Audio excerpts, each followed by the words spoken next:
Bago po ang lahat, isang mapagpalang araw at gabi sa inyong lahat. Mag love shoutout sa lahat ng ating listeners, viewers, and subscribers saan mang sulok ng mundo. Mapaludon, Visayas at Mindanao.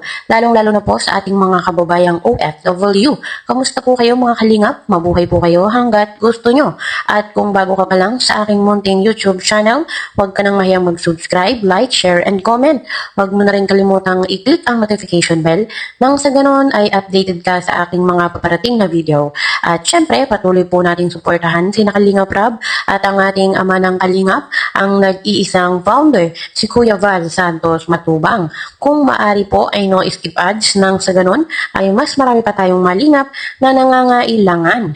At konting paunawa po, kung maaari ay tapusin nyo muna ang kabuuang video nang sa ganon ay akma ang inyong mga komento. Ayun, at alam naman po natin mga kalingap na matagal na pong iniintay ni na Krista at ng kanyang pamilya na sila ay magkaroon ng bahay. At ito nga po ay on process na, no? Pinaprocess na po. At isa din naman po sa goal ng kalingap ang patayuan ng bahay, yung mga beneficiaries na nangangailangan ng tahanan. Lalo na po kung mayroong mga sponsors na tumutulong ay mas napapadali. Yun nga pong pagkakaroon nila ng bahay. Kaya swerte po talaga ang mga beneficiaries pag meron pong mga sponsors na handang tumulong sa kanila. Kaya intayin po natin mga kalingap at talagang ito po ay malapit na. At bukod nga po dito mga kalingap ay napanood naman po natin yung vlog ni Kalingap Rob. Kitang-kita po natin kung gaano po nag-enjoy lahat ng mga umattend. Kahit po si Tatay Jonel, si Mama Chi ay talagang nag-enjoy. No, masayang-masaya ang lahat na umattend at talagang para po silang bumalik sa pagkabata. Kitang-kita po natin yung kanilang mga costume, talagang nakakatuwang makita at pagmasdan na lahat ay talagang nakiki-operate. Kaya talagang solid pag po may mga event ang Kalingap dahil lahat ay nakiki-operate, uma-attend at lahat ay nagkakaisa. At bukod nga po dito mga Kalingap ay meron na po tayong aabangan.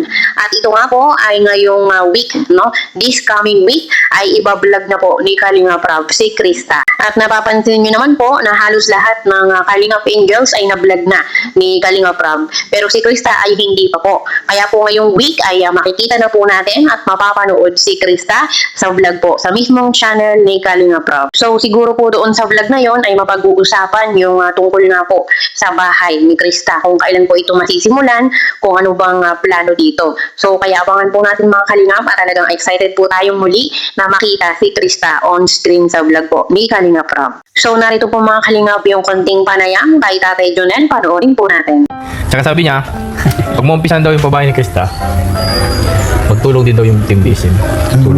Tutulong daw. Oo, tutulong. Sabi ni Kuya. rescue yung Sabi niya sa akin eh. Tatanong ako palagi kung kailan umpisahan. Sabi ko ay, hindi man ako makapag niyan kasi wala man kaming ni Kuya Rin. Basta sabi sa akin ni Kuya Rin, yung plano na ibigay ko muna sa kanya, tapos yung sa materialis.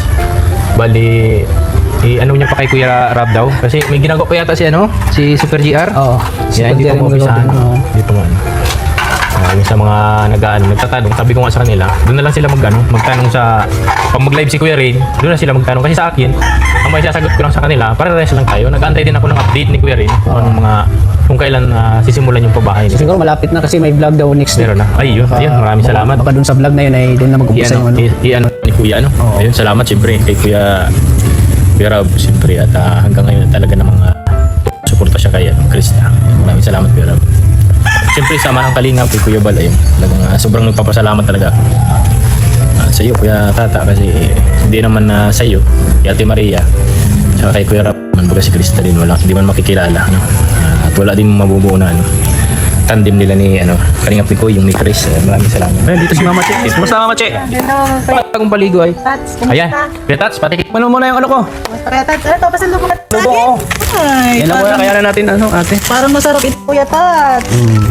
Paborito ko, Kuya Tats, masarap to. Kapaganda daw yun ang boses. Lalo sa mga kumakanta. Yung durian ang kainin mo. Wala nga, gusto kong durian na makain. Talagang talagang mismong durian. Hindi nga pwede daw kasi mabaho to. Ano masasabi niyo dun sa Ang dami na gagandahan sa costume niyo. Ano masasabi niyo dun at pwede nila? Ang dami na daw. Maraming nga daw kasi yun. Maraming nakita. Siyempre maraming salamat dun. Buti na lang hindi nagkasya kay kay Kalingap ni Koy. Kay Miko yun? Oo, kay Kalingap ni Koy kasi yun. Ang nagbigay na sponsor ay yung sa Golden Heart. Galing sa kanya yun. Ang kwento kasi noon, yung ano daw, yung pambaba daw, yung patatas ni Kalingap Mikoy. Hindi raw ano tawag dito. Nahiya daw si Kalingap Mikoy kaya hindi niya sinuot yung costume. Kaya yun, nagtanong naman ako. Sabi niya, sige, subukan mo niya dito. Kundi sinubukan ko. Kaya yun, nagka-costume tayo. Pati yung kay Krista. May mga sinupunta. Ayun. Maganda ba ka? Hindi ko nga tinanggal yung aking pantalon kasi So ayan, Mama Chi, bakit mo di mo tinanggal yung pantalon mo? nga wala akong boots. Nakakahiya naman nakasuot ako ng ganun tapos naka-high heel ako. Ang pangit naman tinanggal. Hindi ko na tinanggal. Mas yung kuyo ko. Pero bagay naman sa inyong dalawa. Maraming na-appreciate yung costume niyo. Sobrang ganda daw. Ano nga Lalo kami daw gumaganda si Mama Chi. Saka na-late kami kahapon, Kuya Tats. Kasi tawag yan. Nung mag-make up si Krista, sabi namin, pag sundo sa kanya, magbibisa kami para diretsyo. Eh kaso nga, nila yung retouch ng kami, kaya medyo natagal-tagalan. Hindi naman tayo marunong mag-make up kasi. Sino nang make up sa inyo? Yung pinsan niya. Kaya pala sobrang ganda. Pati ikaw, ano, kaya? Kasi lagyan siya. Ginawa kang Superman. Ako pinakauling minikapan. Ay, ikaw pinakauli. Oy. Ate nga na, Ate Maria. Ate, sana kayo? Kayo na lang himintay. Nahiya naman ako. Sabi ko, tayo na lang daw himintay. Maga kasi nag-umpisa, mga ano. Pero maganda. 5:30 nag-umpisa na. Maganda yung Maganda yung setup ano. ni Kuya Ram. Kakatuwa. Ang dami pa naman. Ang daming bisita pa. Ang dami. Talagang ano tawag dito? For the first time ko din makaradalo sa mga ganun. At saka yung First time ano? Oo, yung First time mo kano ng may costume. Oo. Kasi plano ko talaga nung Tats, tatlo sana kami doon kung nakabili ako ng pintura na body paint, tatlo sana kami na namang doon sa kanila. Hook? Yung hook. Oo. Hook din kasi yung plano ko. Oo. Tapos ang magiging tema namin, dalawa kami ni Marky, anak ko si Marky. Si Marky sana, dalawa din kami. Magiging doon. Kaya lang, di nga ako nakabili ng Hook din si Marty Hook. Oo, kapag out namin kay Kuya Bal kahapon. Anak siyang Hook, anak mo siya. Anak na naka-pampers. Si Hook. Sana yung Kumusta naman ang experience Tatay Junel na naging bahagi ka ng yung mga event, ayun, maraming siyempre, kasama ka na. hindi ko may inaasahan na ganun pala yung mangyayari. Kaya talagang maraming salamat na may Kuya Bal. Hindi mo lang Kuya Bal. Wala din, baka wala ako dun sa mga ganung event. Nagagalit pa din si Kuya pag di nasama. Oo nga. Kailangan ka talaga, mag-participate ka. Kaya nung birthday ni Krista baga, naalala nyo yung sama-sama tayo dun sa yung 16th birthday niya ni Krista. Sabi ni Kuya Bal, picture taking yung mga PSM. Di daw ako sumali.